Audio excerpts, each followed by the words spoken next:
Finalmente fui embora da Suíça para Los Angeles. Estávamos em plena pandemia de Covid-19. Tudo em todo lugar estava fechado. As pessoas se trancavam em espaços apertados, com medo de morrer. Mas a minha cabeça estava voltando para o lugar. E novamente eu embarcava na batalha pela sobriedade. Para mim, foi um pouquinho mais fácil lidar com a pandemia por 2 motivos. Primeiro, ela estava acontecendo fora da minha cabeça. E segundo, ela me dava uma ótima desculpa para me esconder no meu apartamento de 960 metros quadrados, que ocupava todo o 14º andar do Century Building, em Century City. Pelo menos as costelas começavam a doer menos, e eu estava ficando sóbrio. Isso significava lentamente me dar conta de que eu estava noivo, morando com uma mulher e 2 cachorros. Nem preciso dizer que eu não estava pronto para nada disso. Você mora comigo? Nós moramos juntos? Já escolhemos os nomes dos nossos filhos? E agora? E agora, meu amor? Por sinal, esse é o título de um filme que eu fiz. Você ajoelhou para fazer o pedido, e a sua barriga doeu bastante, lembra? Eu não lembrava. Não é difícil imaginar por que terminamos. Nada de quarta parede. Sabe como, durante a pandemia de Covid-19, algumas pessoas sentiam como se estivessem repetindo o mesmo dia todos os dias? Aqui vai o dia que eu queria repetir. É o feitiço do tempo do meu feitiço do tempo. Na verdade, eu queria poder revivê-lo todos os dias, pelo resto da vida, mas não posso. Então, a única forma de superar isso é contar como se fosse uma história, para ver se me sinto melhor. É lógico que isso não vai trazer nada de volta. Era o último dia de 1995, no Novo México. Passamos a tarde inteira jogando futebol americano na neve. Eu, minha namorada Julia Roberts e um monte de amigos. Ela era a maior estrela do cinema mundial e eu estava na série mais assistida da televisão. No começo, nosso romance foi conduzido via fax. Em algum lugar por aí, existe uma pilha de 0,5 metro de papel. Um romance de 0,5 metro, cheio de poemas, sonhos, nada práticos e 2 astros muito famosos, se apaixonando e se conectando de um jeito lindo e poético. Na época, eu andava nas nuvens. Eu era o centro de tudo, e nada seria capaz de me abalar. Ainda controlava o fogo da fama e ficava passando a mão por ele, sem me queimar, tocando seu cerne. A compreensão de que a fama não preencheria meu vazio ainda estava por vir, mas naquele momento ela parecia fazer isso com perfeição. A primeira temporada de Friends tinha tido um sucesso absoluto, e eu basicamente fui saltitando para a segunda. Participei do David Letterman. Tinha uma aparição marcada no programa de Jay Leno. Nós estávamos na capa da People e da Rolling Stone, quando isso era algo importantíssimo. As ofertas de filmes começaram a chegar. Por que não chegariam? Eu estava realizando meus sonhos. Uma oferta de um filme milionário aqui, uma oferta de um filme milionário ali. Eu não era uma Julia Roberts, mas ela era a única. Então, aconteceu o tipo de coisa que só acontece com gente famosa. Marta veio me dizer que seria de bom tom se eu mandasse flores para a Julia Roberts. A Julia Roberts, que é a maior estrela do universo? Com certeza. Mas por quê? Perguntei. Tinham oferecido uma participação especial para a Julia na 2ª temporada de Friends, no episódio depois do Super Bowl. E ela disse que só aceitaria se contracenasse comigo. Vou repetir. Ela só participaria da série se pudesse contracenar comigo. Me diga se esse não foi um bom ano. Mas, primeiro, eu precisava conquistá-la. Pensei bastante sobre o que escrever no cartão. Eu queria usar um tom profissional, de astro para astro. Bem, de astro para estrela gigantesca. Mas também queria dar um leve toque de flerte, no mesmo patamar do que ela havia feito. Ainda tenho orgulho do que escolhi.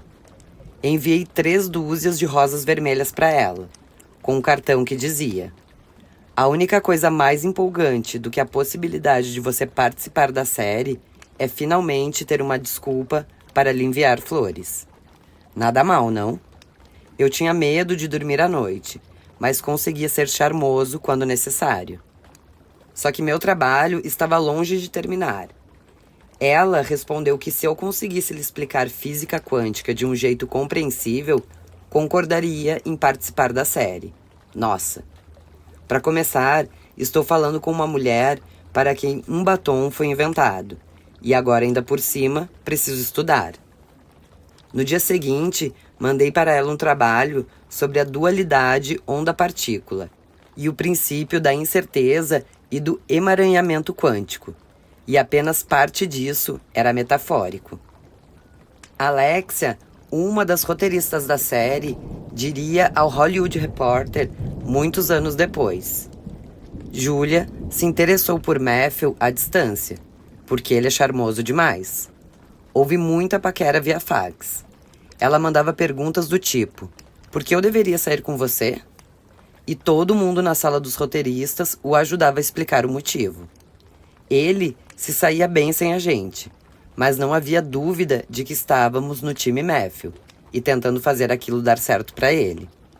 No fim das contas, todos os nossos esforços compensaram. Julia não só aceitou participar da série, como me mandou um presente. Bagels. Muitos e muitos bagels. Sim, por que não? Ela era Julia Roberts, porra. Assim começou uma rotina diária de flerte pelos 3 meses seguintes, via fax. Isso foi antes da internet, antes dos celulares. Todas as nossas interações aconteciam por fax. E houve muitas, centenas. No começo, estávamos no limite do romance. Eu mandava poemas e perguntava se ela sabia o nome dos 3 maiores jogadores de hóquei do Los Angeles Kings. Esse tipo de coisa. E não era como se não tivéssemos nada mais para fazer. Eu estava gravando a série mais popular do planeta. E ela estava fazendo um filme de Woody Allen. Todos dizem eu te amo. Na França. Claro que estava. Mas 3 ou 4 vezes por dia, eu sentava ao lado da minha máquina de fax e observava o papel lentamente, revelando a próxima mensagem dela. Ficava tão empolgado que em algumas noites, enquanto estava em uma festa qualquer, tendo uma conversa insinuante com uma mulher bonita, acabava cortando o papo só para voltar correndo para casa e ver se havia um novo fax. E, em 9 a cada 10 vezes havia. Eles eram tão inteligentes. O jeito como ela juntava as frases, o jeito como enxergava o mundo, o jeito como articulava seus pensamentos diferentes. Tudo era muito cativante. Eu lia cada mensagem 3, 4 e de vez em quando 5 vezes, sorrindo para o papel feito um idiota. Era como se a missão dela na Terra fosse fazer o mundo sorrir. E agora, em especial, me fazer sorrir. Eu sorria feito um garoto de 15 anos, flertando pela primeira vez. E a gente nunca nem tinha se falado ao vivo, muito menos se conhecido. Então, no começo de uma manhã, alguma coisa mudou. O fax de Julia ganhou tons românticos. Liguei para um amigo e disse: estou perdido. Você precisa vir aqui agora, para me dizer se estou lendo errado. Quando ele chegou, leu a mensagem e disse: aham, é isso mesmo. Você com certeza está perdido. E o que eu respondo? Bem, como você se sente? Ah, vá se fuder, respondi. Só me diz o que falar. Então, eu e Cyrano escrevemos e enviamos uma mensagem que também tinha tons românticos. E ficamos parados ali, do lado da máquina de fax, nos encarando. 2 homens simplesmente encarando uma máquina. Depois de uns 10 minutos, o som estridente, cheio de apitos e zumbidos e chiados do espaço sideral, preencheu o meu apartamento. Ela tinha enviado uma resposta. Me liga, dizia o papel, revelando o número dela.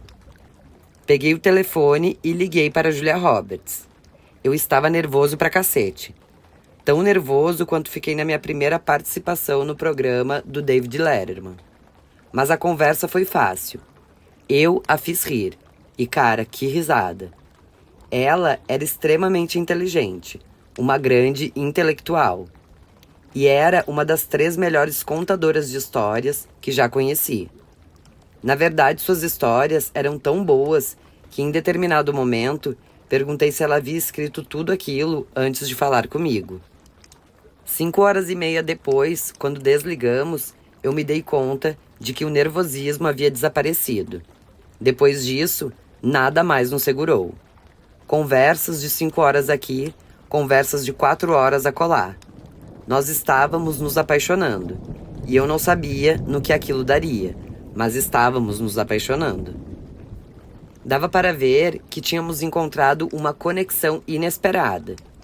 Em uma quinta-feira, meu telefone tocou de novo. Vou estar na sua casa às 2h no sábado. Clique. Bem assim. Como ela sabia onde eu morava? E se ela não gostasse de mim? E se os faxes e os telefonemas fossem fofos e tal, mas e na vida real, ela não quisesse nada comigo? Porque eu não consigo parar de beber? Como combinado, às 2h daquele sábado, bateram à minha porta. Respire fundo, Matt. Quando abri, lá estava ela. Lá estava uma Julia Roberts sorridente. Acho que eu falei algo parecido como: "Ah, essa é a Julia Roberts." Mesmo em momentos como aquele, as piadas fluíam.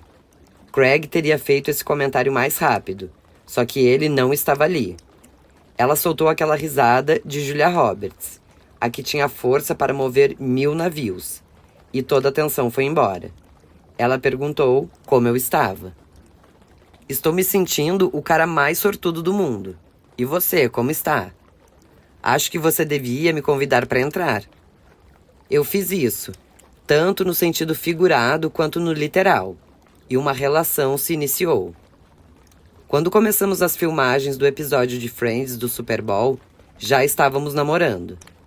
Porém, antes das gravações veio o Ano Novo no Novo México. O ano de 1996. Estava prestes a começar. Eu era o namorado de Julia Roberts. Até conheci a família dela. Ela me buscou com seu carro laranja depois de fretar um jatinho para mim. E eu me achava rico. Ela era rica. Passamos o dia todo jogando futebol americano na neve. Mais tarde, Julia me encarou. Olhou para o relógio. Eram 11h45 da noite. Pegou minha mão e disse: "Vem comigo." Entramos numa picape azul enorme e subimos por uma montanha, a neve pairando ao redor. Eu não tinha a menor ideia do nosso destino. Parecíamos estar seguindo para as estrelas.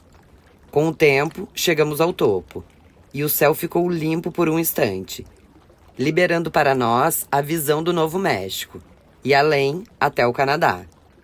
Quando estávamos sentados ali, ela me fez sentir o rei do mundo. Nevava um pouco e assim, 1996 começou. Em fevereiro, Julia foi ao David Letterman e ele insistiu para saber se estávamos juntos. Ela havia acabado de participar de Friends, no episódio duplo, aquele depois do Super Bowl. Esse episódio, cheio de participações especiais de atores como Julia, Jean-Claude Van Damme, Brooke Shields, entre outros, foi assistido por 52,9 milhões de pessoas, batendo o recorde de série mais assistida depois de um Super Bowl. Só a renda dos comerciais foi chocante, mais de $500 milhão por 30 segundos no ar. Agora a série era inegavelmente a maior fonte de grana da NBC.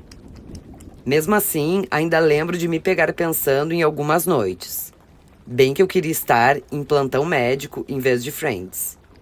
Era impossível para mim receber atenção suficiente. O problema continuava ali, como impressões digitais ou a cor dos meus olhos. Gravamos a parte de Julia no episódio duplo alguns dias depois do Novo México, entre 6 e 8 de janeiro. Recebi falas como: "Naquela época, eu usava o humor como um mecanismo de defesa. Ainda bem que não faço mais isso." e conheci a mulher perfeita. Nosso beijo no sofá foi tão real que as pessoas acharam que era real. E foi mesmo. Ela foi maravilhosa na série. E nossa química pareceu transbordar pela TV, para os lares de todo o país. Ao responder a Letterman, Julia novamente se mostrou inteligente, tirando uma da cara de todo mundo. Sim, estou saindo com Matthew Perry. E por algum motivo, talvez por causa da minha participação no episódio do Super Bowl, todo mundo acha que é o Matthew Perry de Friends. Mas na verdade é um dono de armarinho que conheci. Mas o Matthew Perry de Friends também é legal. Então, não fiquei chateada com a confusão que as pessoas fizeram. Ela também disse que eu era extremamente sagaz, engraçado e bonito. Tudo naquela época era um sim. Depois que finalizamos as gravações da segunda temporada, fui fazer meu primeiro grande filme em Las Vegas, em abril. Eu receberia $1 milhão para estrelar. E agora, meu amor? Até hoje, esse deve ter sido meu melhor filme. Se eu fosse gravar um filme nos dias de hoje, viajaria com 3 pessoas, principalmente porque morro de medo de ficar sozinho. Mas na época era só eu. O medo não me dominava como hoje em dia. Acho que é por isso que costumam mandar os jovens para a guerra. Eles são jovens, não sentem medo, são invencíveis. Não me leve a mal. A ideia de gravar E Agora, Meu Amor me deixava nervoso. Lá estava eu, em Las Vegas, carregando um filme de $30 milhões nos ombros. No primeiro dia, enquanto eu ia para casa, avisei o motorista. Preciso que você pare o carro. Ele parou e eu vomitei de medo, bem ali no acostamento. Em um filme, não apenas o trabalho acontece mais devagar, como também só dá certo se você realmente sentir aquilo que deseja transmitir. Pode ser difícil fazer a transição para esse trabalho mais profundo, e eu tive minhas dificuldades, porque a tendência no cinema é filmar as cenas fora da ordem. Lembro que no segundo dia de E Agora, Meu Amor, filmamos uma cena no consultório da obstetra, ouvindo o coração do bebê pela primeira vez. Eu não tinha a menor ideia de como transmitir aquela sensação, levando em conta que tinha acabado de conhecer Salma. Depois, lembro de uma cena em que eu precisava chorar. Isso também me deixou apavorado. Passei o dia todo pensando naquilo. Me preocupei a noite inteira. Acabei conseguindo de algum jeito. O truque é fácil. Você precisa pensar em uma coisa que lhe cause muita tristeza. Mas é difícil acertar o timing, porque o choro tem que acontecer no momento exato, e é repetido várias vezes. Passei aquele dia inteiro chorando no set de E Agora, Meu Amor. Fui até Andy, o diretor, e falei: Cara, já faz 10 horas que estamos nessa. Não sobrou mais nada. Andy respondeu: Precisamos de mais 2 tomadas, amigão. Só de pensar nisso, me debulhei em lágrimas. Nós 2 rimos e concordamos que ainda tinha alguma coisa no tanque. Na verdade, tenho mais facilidade com atuações dramáticas do que com comédia. Olho para uma cena e penso: não preciso ser engraçado? Moleza. Até hoje fui indicado a 4 Emmys. 1 por comédia, 3 por drama. Mas eu começava a criar algumas estratégias divertidas para acessar meus sentimentos de verdade e me tornar mais um protagonista do que um ator engraçado de sitcoms. No Stratosphere Hotel de Las Vegas, há um grande show de fogos de artifícios ao meio-dia. Falei para Salma olhar para o hotel, porque era assim que o meu personagem tinha se sentido quando conheceu a personagem dela. Salma também se esforçou bastante. No começo das gravações, ela entrou no meu trailer e disse: Vamos deitar um pouco de conchinha. Fiz minha melhor imitação de Chandler, olhando 2 vezes para ela com uma expressão sarcástica e falei: Ah, tudo bem. Vamos deitar um pouco de conchinha. Salma sempre tinha ideias muito elaboradas e extensivas sobre como fazer as cenas, mas seus conceitos intrincados nem sempre me ajudavam. Há uma cena em que declaro meu amor por ela. Ela sugeriu que não olhássemos um para o outro, ou melhor, que olhássemos para nosso futuro juntos. Depois de passar uns 20 minutos ouvindo essa insanidade, finalmente falei: escuta, Salma, essa é a cena em que eu digo que eu te amo. Você pode olhar para onde quiser, mas eu vou olhar para você. Durante a produção do filme, eu li o roteiro e fazia sugestões de piadas para Andy, que era um cara muito inteligente e legal. Ele se sentou comigo. Eu estava aos pulos, fazendo minhas estripulias de sempre, e ele me puxou para um canto e disse: você não precisa fazer nada disso. Você é interessante o suficiente de assistir sem nenhum desses recursos. Esse raciocínio permitiu que ele arrancasse de mim uma das melhores performances de minha carreira. Seria essa uma forma diferente de dizer: Matt, você é suficiente. As palavras que passei a vida inteira desejando ouvir. Andy dirigia dezenas de outros filmes, incluindo Hit, Conselheiro Amoroso, com Will Smith. Pelo visto, caras legais conseguem se dar bem. Andy também estava aberto a sugestões para o roteiro. Um dia, meu amigo Andrew foi me visitar no set e pensou na fala: você é tudo que eu nunca soube que quis para mim. Eu anotei e a entreguei para Andy, que adorou. E essa se tornou a fala mais famosa do longa. E no quesito filmes, provavelmente foi a melhor fala que eu já tive. Um dia, durante as gravações, havia um monte de gente andando de jet ski no Lago Mead, no fundo das nossas cenas, e perguntei se eu podia fazer a mesma coisa no intervalo do almoço. Mas estávamos no começo do filme, e me disseram que seria muito perigoso. A questão é que naquela época todo mundo dizia isso pra mim. Então, eu simplesmente respondi: você tem que falar que sim. Assim, segui para o lado mid. O sol estava a pino. A água azul crepitava como uma chama, enquanto eu disparava no jet ski. Conseguia ver a represa Hoover ao longe, lugar onde o clímax do filme seria gravado, e o Monte Wilson se agigantava sobre tudo, como se me fizesse um alerta. Só que tudo na minha vida era perfeito. A mulher mais linda e famosa do mundo era minha namorada. Eu fazia parte da série mais assistida dos Estados Unidos. Estava ganhando muito dinheiro, gravando um filme que certamente seria um sucesso estrondoso. Acelerei bem o jet ski, sentindo a conexão tênue com a água, virando de um lado para o outro. As ondas me fazendo pular no barco. Minha mão direita girando, girando, girando, forçando a máquina a chegar ao limite. Então, fiz uma curva repentina para a direita, mas meu corpo foi em frente. Eu voei, então parei de voar.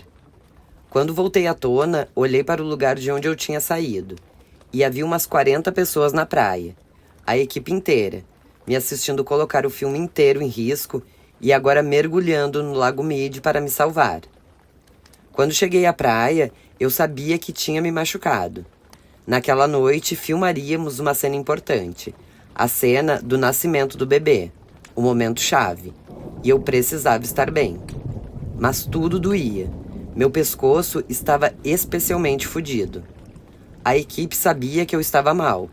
Então, um médico foi chamado e entrou no meu trailer, me entregando um único comprimido em uma embalagem plástica. Tome isso depois que terminar de gravar, disse o médico. Vai ficar tudo bem. Guardei o comprimido no bolso. E juro por Deus que acredito que se eu nunca o tivesse tomado, as 3 décadas seguintes da minha vida não teriam acontecido do jeito que aconteceram. Vai saber. Só sei que foi tudo bem ruim. Meu personagem em E Agora Meu Amor é dono de uma construtora e dirige um Mustang vermelho. A cena noturna durou uma eternidade e terminamos de gravar pouco antes do amanhecer. Dava para sentir o sol se aproximando do horizonte. Ei, será que posso ir dirigindo o Mustang de volta para Vegas? Perguntei. Foi surpreendente terem me deixado fazer qualquer coisa depois do incidente com o jet ski, mas deixaram. A primeira luz daquele dia em Nevada espreitava por trás do Monte Wilson, quando saí do set. Baixei a capota do Mustang e tomei o comprimido. Pensei em Júlia. Pensei em meu voo sobre o Lago Mead, sem me preocupar com nada. Pensei na minha infância, mas não doeu, não naquele momento. Enquanto o remédio começava a fazer efeito, senti um estalo dentro de mim. E esse é o estalo que passei o resto da vida tentando sentir de novo. Pensei na fama, em Craig e em Friends.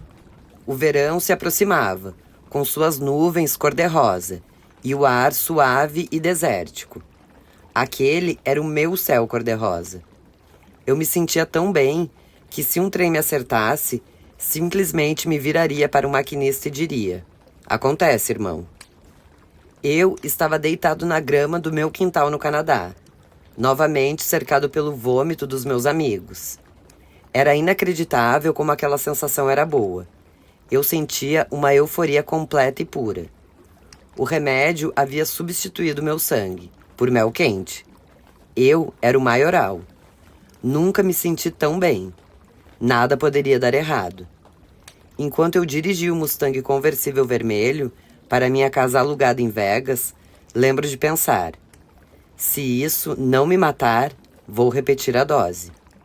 Essa é uma lembrança ruim, evidentemente, por causa de tudo que aconteceria depois, mas também é uma lembrança boa. Naquela manhã eu estava perto de Deus. Eu senti o paraíso. A maioria das pessoas não tem essa oportunidade. Naquela manhã, troquei um aperto de mão com ele. Foi mesmo Deus ou era outro ser? A primeira coisa que fiz quando cheguei em casa naquela manhã foi ligar para o médico e dizer que o remédio tinha melhorado a dor. Decidi não tocar no assunto de Deus. Fui dormir e, quando acordei, mais 40 comprimidos haviam sido entregues. Eureka! Cuidado, Matt. Uma coisa que faz você se sentir tão bem deve ter consequências. Hoje em dia eu sei, e como sei quais são as consequências. Mas na época eu não sabia. Eu queria não ter mais nada para contar sobre. E agora, meu amor? Só histórias divertidas dos bastidores, sobre como os filmes são feitos. Odeio acabar com a onda do complexo industrial das celebridades, mas também há vidas de verdade por trás do glamour, dos copos de martini e das câmeras. No entanto, o que ninguém imaginava era que a vida de alguém, provavelmente do candidato mais improvável, estava prestes a atravessar os portões do inferno. 1 ano e meio depois, eu tomava 55 daqueles comprimidos por dia. Quando dei entrada na casa de reabilitação em Minnesota, eu pesava 58 quilos, e minha vida ia de mal a pior. Tudo que eu sentia era medo, e tinha certeza de que iria morrer, sem entender o que tinha acontecido comigo. Eu não estava tentando morrer, só queria me sentir melhor. É óbvio que Matthew Perry, na reabilitação, se tornou notícia em todos os jornais. Eu não tive privacidade nem para resolver meus problemas. Todo mundo sabia. Fui capa de todas as revistas. Não tive direito nem ao sigilo de identidade que geralmente é reservado às pessoas nesse tipo de situação. Eu estava apavorado. Mas também era jovem e me recuperei rápido. Em 28 dias, estava de volta ativa, com uma aparência saudável. Isso também foi notícia, mas com menos estardalhaço. Fazer cinema é completamente diferente de fazer televisão. Em Friends, se o seu personagem estivesse triste por algum motivo, você dava um gás naquilo, como se fosse a pessoa mais triste do mundo. Basicamente, para o pessoal da última fileira da plateia do estúdio conseguir notar. Também há um certo clima de parceria com o público enquanto você atua. Como se dissesse: ei pessoal, vejam isso, vocês vão gostar. Em um sitcom, é como se você encenasse uma peça de um ato toda semana. Há 300 pessoas assistindo, e precisamos nos abrir para elas. O trabalho nos filmes é muito, muito lento. Há um master shot, quando gravamos a cena inteira do início ao fim. Depois, um primeiro plano. Depois, um primeiríssimo plano. E se o seu personagem estava triste, você o interpreta triste. Não havia parceria. Aquilo era uma coisa de profissionais. Mas em Friends, até os ensaios eram rápidos. Lembro que Alec Baldwin fez uma participação especial certa vez e disse: "O ritmo de vocês é muito acelerado." Havia muitas participações especiais, o que significava que precisávamos ter jogo de cintura. Champagne foi um dos meus favoritos. Ele participou de 2 episódios da 8ª temporada, e foi ótimo. Por causa da sua trama, precisei usar uma fantasia de coelhinho cor-de-rosa. Era Halloween. Então, quando terminamos a leitura do roteiro, falei: "Sempre sonhei em trabalhar com Champagne, mas nunca achei que teria que usar uma fantasia de coelho cor-de-rosa para isso." Apesar de não existir uma 4ª parede real no apartamento, Friends também não quebrava a 4ª parede metafórica. O mais perto que chegamos disso foi com Chan. Sugeri uma tag: a cena rápida no fim do episódio, depois que a história principal acaba. Comigo nos bastidores vestido de coelho. Chan passaria por mim e eu diria: "Chan, posso falar com você rapidinho?" "Claro, Matthew. O que foi?" "Bom, ando pensando muito em uma coisa, e acho que você é uma boa pessoa para conversar comigo sobre isso." Eu estaria fumando enquanto falasse, e enquanto apagasse o cigarro com meu pé de coelho gigante, continuaria: "Quero começar a fazer mais trabalhos dramáticos." Chan me olharia de cima a baixo por uns 5 segundos e diria simplesmente: "Boa sorte."